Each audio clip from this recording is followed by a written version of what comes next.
right, back for another edition of Short Track Radio. Again, posting on Mondays instead of Saturdays this time. And my co-host, Chris Miller, is back with us. Chris, thanks for finding some time off work. Yeah, it's good to be back. I felt left out of the last one, so... I know, Jeff was looking forward to getting two people interviewing him, and unfortunately got one. But our next interviewee is a driver, the number 14 late model out at Western Speedway, as well as the number 14 super late model that occasionally ventures off-island to places like South Sound Speedway, Tucson, and last weekend, Evergreen Speedway. It's Brandon Carlson. Brandon, thanks for joining us. Thank you for having me. No problem. And getting things kicked off, you guys did manage to head down to Evergreen for the season opener there with the super late. It was looking a little touch and go in the weather there for a little bit, but you guys managed to get a full day of racing in.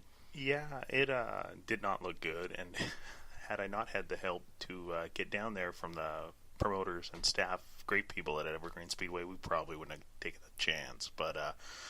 They had me come up, or down, I guess, and Jeremy Doss, all the way from Upper Lake, California. He made the tow, and the Speedway did a good job promoting that race, being a big repave in their home opener, and helping get some racers up there who don't normally run the 3/8s. Obviously, they did just repave the track, and you got a little Friday night practice session to kind of try and figure it out, but it presented a few challenges and a few curveballs to pretty much everybody that's been running there and in a place that people are used to being so rough. Yeah, a lot of the locals had got testing time from October all the way up to basically Friday night of the race, and so just as myself and the limited budget, we could only go Friday before the race. So with that I had to learn a brand new racetrack against all the local guys and Doss, and Garrett Evans was there. I mean, he's a legend in the Northwest, and I was just lost out there. Couldn't make it happen, unfortunately, and that's the way it goes.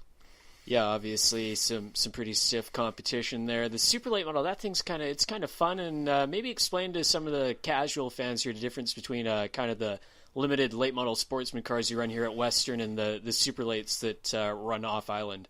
Yeah, so the cars look identical if you line them up, but it's under the hood. We go from about a 400 horse crate to the super late model has anywhere from 600 to 700 horsepower, bigger brakes, coil-over suspension, the rear differential's quite a bit trick. It's called a Gleason as opposed to just a straight-up spool. Yeah, those are just some of the things. Though the clutchless transmission as well is a big thing to help you get going on the restarts. Yeah, it's always fun not to have to use that third pedal. Oh, you get lost in there sometimes. Why don't you explain to us like how you got into racing and how you got into it? Okay, so this all started, I guess, with my dad and his buddies, and I was just like you guys, kind of born into it. My dad and Ted Servin, Daryl Midgley, Glenn Crocker, Dean Pickup, host of other characters, raced late models all over the West Coast, the island, and that's how I kind of got into it. My dad, when I was an infant, would take me to the shop and kind of never quit. Yeah, and from there, I always worked on Daryl Midgley's race cars, and then kind of evolved when I was about 18, and legally an adult, I could get my own race car. So I started out in the stock cars. Yeah. Any like stock cars? Did you progress any? Like how did this progression get to super late models? So friends Howie Mace, Howie's Car Corral, just the greatest guy. He was racing locally at the time when I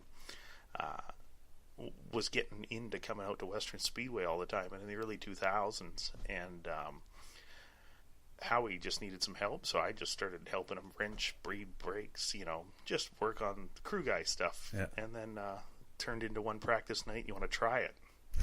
like anybody, right? Yeah. And that was it. It was game over. Hooked. And I liked driving. I wasn't good at it at all. I think the first night I drove, I stuffed it in the back fence, trying to stay out of Brian Clucci's way as he was lapping me for like the third time that night or something. And so from there I got better stock cars and had success, and then it all kind of turned around when my really good buddy, knowing him, grew up with him, Daryl Crocker, kind of started getting more and more involved with my program, and we made the jump to a late model, and that was another starter car, another learning curve. Yeah. And then about a year or two into that, I got hooked up with Steve Kopp, who was a longtime family friend, and he wanted to go racing. And some serious racing. Yeah, so he decided he wanted to get into a stock car, and so we gave him my stock car, and he built me a new late model, which was one of Daryl's old crash cars. But that was it. We kind of 2 feet into late models in about the year 2010, and then we ran that Katana deal that you heard Jeff talk about. Yeah. It was just a blast. Raced here locally. Just my friends, the Morrises, Rory Smith. We always had a great time. Then we kind of we're going to Las Vegas with Daryl with this limited late model, and so you're not competitive. Like you're down on horsepower. You don't have any brakes, and when we're gonna go, I wasn't gonna go just because it's a lot of money. And Daryl was like, "Well, why don't you take one of them old engines out of the cupboard, stick it in your car?" And if you've ever been to Daryl's shop, he's got a cupboard of engines. There's 20 engines in a cupboard. Just pull the engine stand, push it up, and take whichever one you want. Yeah. So we kind of made this intermediate step into super late models with my late model, Western Speedway late model in Las Vegas, and that was it. I was hooked, like the horsepower, and actually having to drive the thing down the straightaway. We kind of more and more, and then we bought a car, and we've just kind of been slowly getting more and more into the super late model racing around the Northwest and the Southwest in the wintertime. So you've obviously toured a bunch of tracks. What is your favorite track that you've raced at? I probably have to say South Sound Speedway. Yeah. It's a little bit different on both ends of the racetrack. I heard the old timers are maybe going there this year. Yeah, we've been there before, obviously when James was racing it. But I know he did, I think he did well there. That's Butch's track, right? Yeah, absolutely. Yeah. So it's a neat banked 3/8, real wide, beautiful. Like the place is kept like a campground. Yeah. Like it's just the prettiest racetrack you've ever seen. And Butch treats you really good. Yeah. Great guys, and it's just a fun racetrack. Grip. Americans don't tend to have demo shows like we do at Western. Yeah. So the pavement's is like glass. Nice. It's just beautiful. Yes. Yeah. When we went down to Wenatchee, we walked the track, and it was just like, holy shit, this is really in a lot better shape than Western. Oh yeah. No. But I mean, we'll take what we can get. Hey, any racetrack's better than no racetrack, right? Yeah. So. Exactly. Definitely. So then you managed to get into super late models. You have a new car now. Maybe explain to us the reason that you had to go out and purchase that new car out of Calgary. That was a couple of years ago. We were at my favorite track we were just talking about there, and they have a big race called the Miller 200, and we were doing really well. We were sitting second with 70 to go. And a young lady came off the wall. I don't know what she was doing. I didn't see it. But it ended up clipping me in the right rear quarter panel. Sent me into a tractor tire. And some of you guys might be able to verify the story. But yeah, apparently we're 30 feet in the air and came down on our roof. Yeah, it was pretty impressive. So I think you can find some video of that somewhere on YouTube. But needless to say, the car was a little bit compacted after that. Yeah, it was quite a bit shorter, and in the roof department. and when you're 6'3", you need all that height you can get. So that one was junk. Yeah. Stu Ferguson bought that to turn it into a Pro 4, and we ended up making a road trip out to Calgary, where a guy had Chris Skelton had a Alien Super Late model, which is identical to Daryl's cars, my limited late model mostly, and he was caught him on a good mood, I guess, and he decided to sell it to us that day, and we had to be there a week later with a trailer, and we got a great deal on a basically brand new race car. So I know that's not the only time you've been on your lid. Can you explain the second time? Okay, Chris, I wasn't going to mention that, but I mean, now you brought Well, it you up. knew we were going to talk about it. It's kind of like the big elephant in the room here. That happened last year. That was my Victoria late model, and we were sitting pretty good at the last race of the year in the championship standings. I think we had the lead. I might be wrong. And we had the lead of the race, and my really good buddy, driving kind of a team car, Jason Frost, was leaking oil like a sieve. That Dodge was not hanging anything in it. Like, it was bad. And, of course, being the leader, I'm trying to dodge the oil on the racetrack, and finally I slipped in it, allowing Rob Angus underneath me. And that's all right. I know how good my car is in. I drive her up to the fence and race Rob down into turn 1, and I pulled a nice crossover on him, and we had a real estate argument on the back straightaway, and I lost. I ended up going for 1.5 times over on my roof, and yeah, fun ride. So, having talked to obviously you've been on the lid twice, how would you describe your driving style? For the last number of years, I've prided myself on never wrecking nothing. Like, it's fairly common to see my car come back with a couple donuts. Yeah. But that's about it.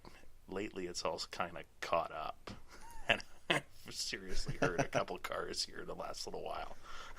Yeah, obviously you said that. How's the wife with the racing? I know with the second flip was a little bit strenuous. Is she back to being okay with it now?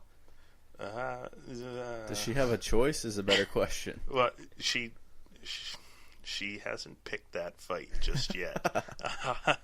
No, Amanda's completely supportive of the racing, like any other racing wife, girlfriend. Yeah. She has to be on board. She did not watch the Canada 200. She would quite often camp, and she just stayed in the camper. And then when the race ended, she brought the kid out. Nice. And so obviously you mentioned the Canada 200. That was 2 weeks later, and you had a car to rebuild. You obviously had some fiberglass and body damage to pretty much every single panel in the car, so you guys had to kind of scrounge around to get something together. Yeah, that I woke up Sunday morning with a bad headache. Could have been the wreck or the beer garden. I didn't know which one. And I just heard the drill going. The cart was already out of the trailer. And Matt Julian, great buddy of mine, and my brother had already started stripping that thing. And then kind of, like you do after a wreck, you kind of look at it, and we all kind of decided it wasn't that bad. So we went on our way about finding parts and pieces. And, of course, when you're living on an island in Canada, you might as well be on Mars when everything's built in North Carolina, right? So that racing family you talked about kicked in. The Morrises, Rory Smith, all these guys kind of just loaded my truck up with every piece you would need to put a race car back together and got me back out there. That's it awesome. Was not pretty. Yeah, Frankenstein. But it was still half competitive. Yeah. Still worked, and I We think call that one the Brad Almond special. yeah. Well, that's what it takes. Yeah. Brandon and Brad were going for best appearing car at the end of the season there, but still managed to get a second place finish out there at the Canada 200. Yeah, it was that weekend did not start very good. It's you're trying to fix the thing and just the superficial stuff, let alone the caster camber, and we literally worked on that thing. My guys, Randy, Spencer, Matt, Dad, Daryl, everybody who helps us, we literally worked on that thing right up until the green flag dropped. Like, I missed my brother won the Saturday night there, or Saturday night? he won that night, and I missed it because I was driving out to Rory's to go get another pile of parts to try and fix the car.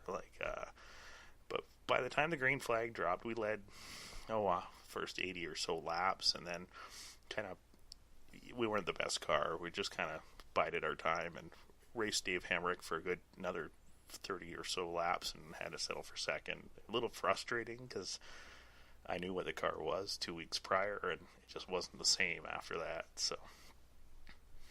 So another question for you is, if there's anything, or has there been anything that you haven't got the chance to drive yet that you would like to drive? Dirt car. Yeah. I went all the way to Edson, Alberta with Daryl one time to drive one of those NPP dirt cars. They look like a late model, like a pavement late model. And it rained out basically as soon as we got to the shop in the morning. That's about as close as I've ever come. But I want to try some dirt racing. Anything in particular? A modified, late model? I'd start with a Hornet, probably Yeah. the least expensive thing to roll. On my track record lately, so and that seems way easier on dirt. Yeah, sliding it around, having fun. Yeah, or the tires dig in or whatever. Yeah. I've been to quite a few at Elma lately with friends of mine, the Zerbins, racing their mods, and the Morrises are unfortunately going to get into that now. I'm excited to see how they do in that field, but that's something on my radar. I'd like to try dirt car. I wish we had a dirt track here. It would be fucking awesome. Yeah, I grew up in the 90s there, so that was pretty cool when Daryl would race the modified at Saratoga, Cassidy and Victoria, like that. That's neat. That unfortunately can't happen anymore, but it's too bad. Yeah, that close the year I was born, just to put into perspective. Go easy on me now. Hey. I started this podcast, I say this pretty much every episode, to get stories from people. So is there a story or a fond memory that you can think of that maybe wasn't a win, but it sticks out in your head? Yeah, I got a few because I don't have so many wins, but at least you're honest. Yeah, one of the times we built that late model, went to a Katana race at Saratoga, and nobody really that group of people didn't really know who we were Daryl and myself. Yeah. And we started the weekend by busting the track record, and then basically drove up to Ken Jorgensen's bumper for the win. And I could have knocked him out of the way, but chose to just race him as clean as possible, being the new guy. And that was fun. And that was everybody giving me a handshake, who the heck are you? And nice. That was a good race.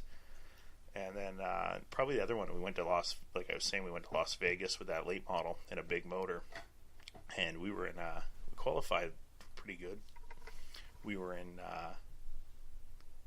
the heat race with Eric Schmidt, who I've watched him out of Northern California. I mean, he's runs the SRL. He's run everything but the top 3 series at NASCAR, and found ourselves in a fast heat race, checking out and trying to pass him. And I was like, holy cow, this is Eric Schmidt, and I'm getting a look on him like, this is badass. It's awesome. And that's probably it. Those are my favorites there. Yeah. Host others, but those are the ones that really stand out. Yeah. How about a win? Is there any a big win that stands out? Yeah, the Thrifty Foods 150 in Saratoga. A year after, went back there and rebroke my own track record again. And we kind of planned the tire strategy just a little bit, saving, and Jeff Morris had quite the lead. And I didn't think I was going to be able to run him down. And we were in second at that point, second or third. And lo and behold, we got a yellow with about 25 to go. Nice. And just got a good restart. Jeff got screwed up with a slower car, and I shot the middle of them, and basically went on to win the race. And that was probably the highlight there. That was pretty good. Yeah. Not too often you get a chance to scoop Jeff Morris, so that was pretty good. Pretty good. Jeff was none too happy, if you ask him. With that being said, who's one of your favorite people to race against? Rory Smith. Rory and I have come up together. We got into stock cars at about the same time, beating and banging, and we still do it. And he's coming back to the late models this year, so I'm looking forward to that. I might have to dust that old wreck of mine off and go lean on him a little bit. No, I just really enjoy racing with Rory. Yeah. Dave Hemmerich's another good guy to really race with out of Vancouver there. Dave, you can beat and bang with Dave and lean on him and never wreck each other. Dave's a great guy to race with as well there. Who's a driver that you looked up to as a young guy? When I was a kid, Rocky Collins, his car used to get kept around the corner from my parents' house in Sydney, and obviously Daryl. Spent hours on the road watching Daryl race, and Daryl and Rocky's car always had a beautiful blue modified with some neon pink around the number. I can remember that thing was hot looking, and he was always pretty smooth and fun to watch. Yeah. So you mentioned being on the road with Midgley. That has to bring up some good stories. Probably none of them are appropriate for exactly. So, that's great. That's what makes racing so much fun too. The after party. Yeah, we just had so much fun on the road trips down to Northern California, Eureka, Washington State. Now it seems we're traveling to Las Vegas, Tucson. Those guys have been to Southern California recently. I haven't been able to make those ones, but it's been a lot of fun. Lots and lots of fun on the road with them guys. Another question for you, I guess, is what's the craziest thing you've seen either at the track or on a race car? Usually a fight. Yeah. Settle down. It kind of happens around us. I don't know why, but usually my American friends get very serious about their stock car racing. How we fight about hockey. Yeah. They fight about a dirty pass and a heat race. It's just good times. In a heat race. Oh yeah. Wow, getting really serious there. Yeah, that's good. The craziest thing I've seen, this guy that races old timers, Batman, he pulls up with his trailer, and it's made out of guardrail from the highway. That's the way it's crazy. It's the funniest thing you've ever seen. He towed it all the way up here last year. I'm just like, how is this street legal? Oh, the old 07, the rusty brown 07 car. Okay, if you're ever out at Western Speedway, I think he might be coming up for the Canada Day Long Weekend Invitational race. But if you're out there for that weekend, there's this guy called Mike Batman, or Batman. Yeah, and legal name. That's his actual name. That's his legal name. Batman. The Batman. And he has this rusty old 07, I think it's old Ford, is it? Ford Coupe? It's like a older... Yeah. But check it out. He's been racing that thing for forever. It's really a cool deal that he's got. I think that he may or may not have about 6 old timers at home, and he just decides whatever one is working the best. Holy cow. Whatever one starts, he loads up on the trailer. That must He's be a great guy. I guess to rephrase Chris's earlier question, what's the sketchiest thing you've seen at the racetrack? The best backyard engineering. Oh. I guess late models, you can't really do that. No. He's racing too much fancy stuff. It's kind of too regulated, unfortunately. I've heard stories of stealing people's mailboxes for mufflers. That's legit. That's verified. We don't see too much of that hillbilly sort of redneck engineering.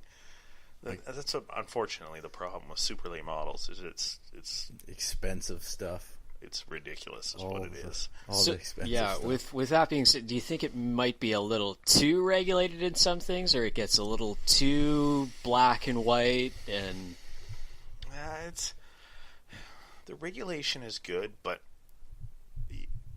I like the older days when they had these late models, but guys still built cars. You weren't mandated to put up, I think a body now, a late model body's $5,000 minimum. Wow. We just bought a pair of front fenders today, and they were $600. That's crazy. I about fell over. I won't be driving in anybody with them. I remember my dad built, when it was still Sportsman, he built, it was like a 2001 Dodge Intrepid that he built. And he could build the whole car. He could do it out of aluminum, but you had to have a fiberglass body. So he bought it, and what the fuck am I paying money for something that I can build? Yeah. I can see how that gets a little frustrating. It is, because you can build all the stuff. Like, you ever seen them IMC modifieds? Yeah. Those guys just, as long as you got a sheet metal brake, you can just build it yourself. I understand the need for the ABC is what it's called, like a template body. Mm-hmm. But there's got to be a better way. We got to figure it out. $600. That's just the front fenders. Yeah, you haven't even bought a quarter panel or a door yet. You do need black and white rules, otherwise, guys will just take it to the 9th degree. Yeah.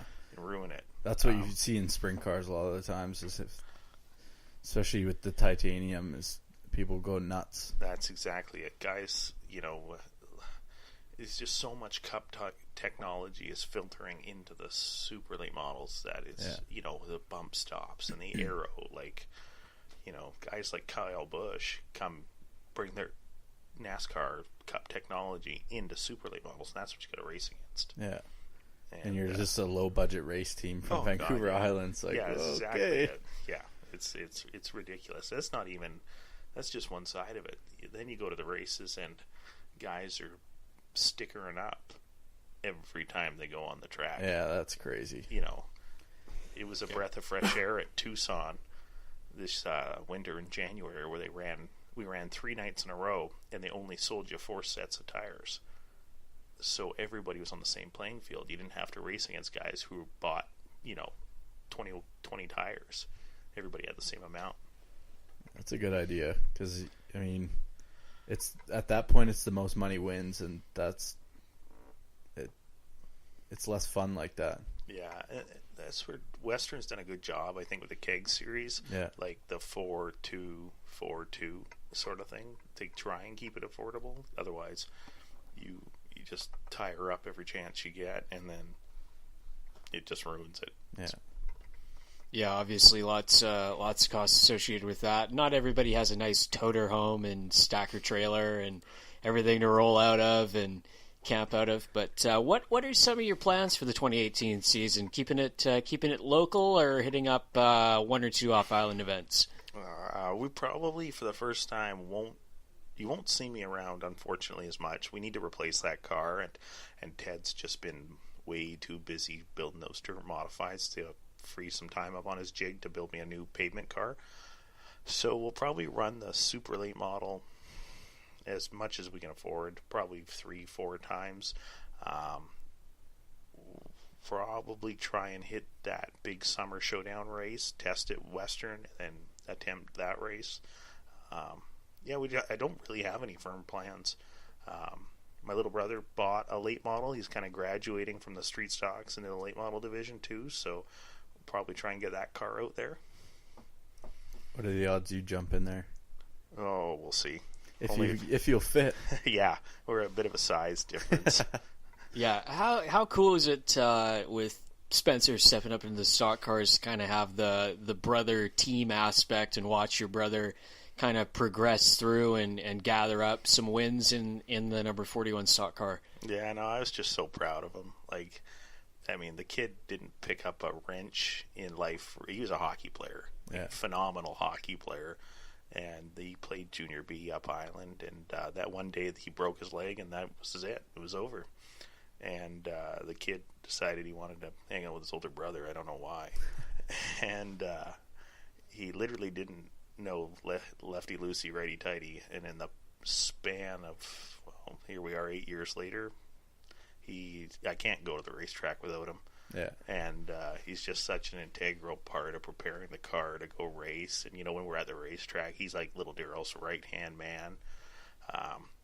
And then we got him a street stock just to support Western locally. There was a street stock kicking around that Richard Millen had, and he said, well, you guys boys put this together and Spencer can drive it. And once again, Steve Kopp came to the help with a crate motor for Spud. We kind of set a goal that maybe we'll try and finish on the lead lap. Well, we did that the first night. Yeah. And then it was like, well, maybe we'll try and run in the top 3. And I think he won his 3rd race or something silly like that. And I was like, what? Just reeking of talent. Yeah, it's terrible. So embarrassing when your little brother's way better than me, basically. So I got the opposite thing going on. Sibling rivalries. Yeah, it's healthy.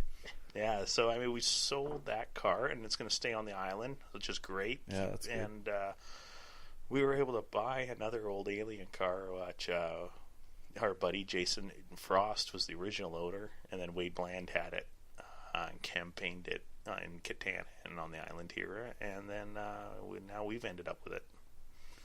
That's awesome. Nice. That's exciting. At least the stock car stays on the island. That's always good to keep them here, especially because they are so hard to get a hold of. Yeah, that was a key of us moving on. Little Daryl wanted to make sure on no uncertain terms that thing was going to leave, so and then we were able to achieve that, which was nice. We're running out of 80s Monte Carlos and Pontiacs.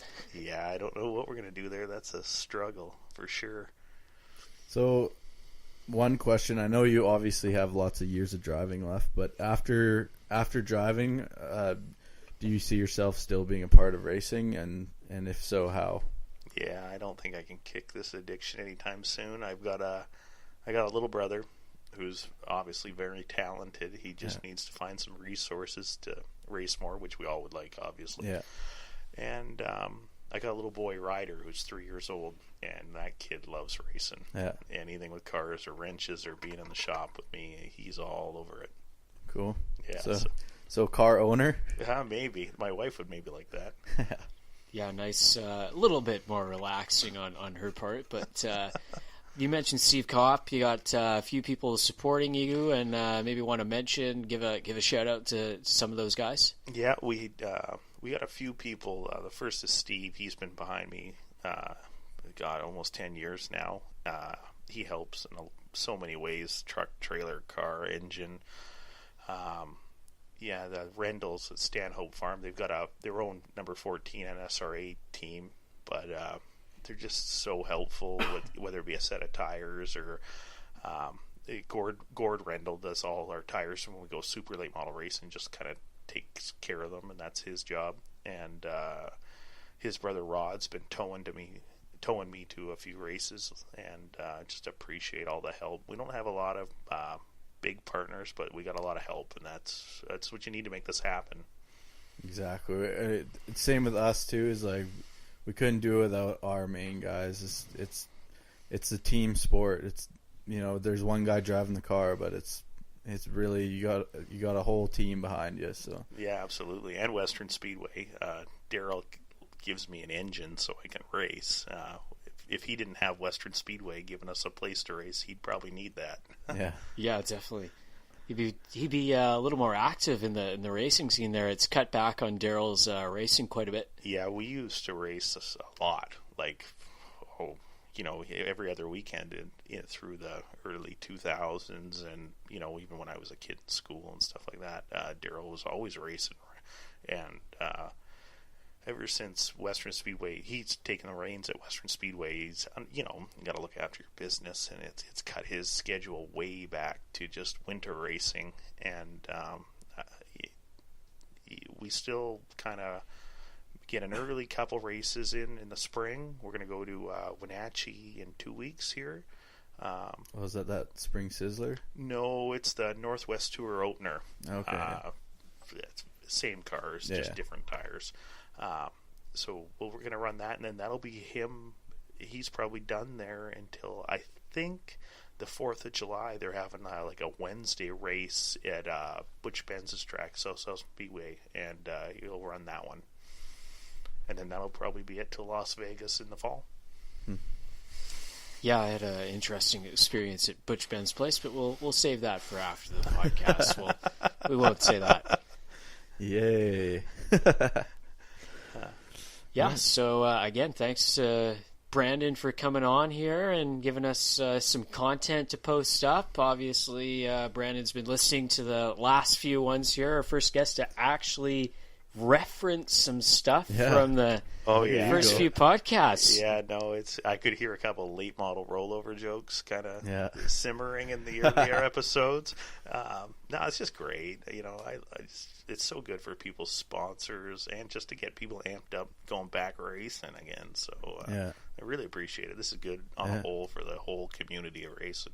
Well, thanks, man.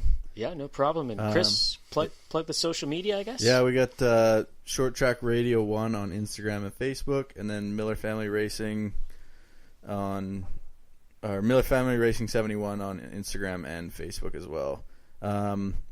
Just a note to all you people out there that don't know how to work a phone, if you go to the Apple Podcast app, it's on every Apple device. It's purple. Click on that, search Short Track Radio, subscribe, and if you could, share it, like it. We need all the help we can get. That's how we're going to eventually make some money off this. We need subscribers and downloads. So if you do that, that'd be awesome. Chris would love to see some of that money that he's dumped into this thing. Somehow at least break even. But again, if you don't have Apple, you can always go on Spreaker and then search Short Track Radio as well, or head on YouTube and listen to it. And this has been another edition of Short Track Radio. Thanks for being on, Brandon, and tune in for the next one. See you guys.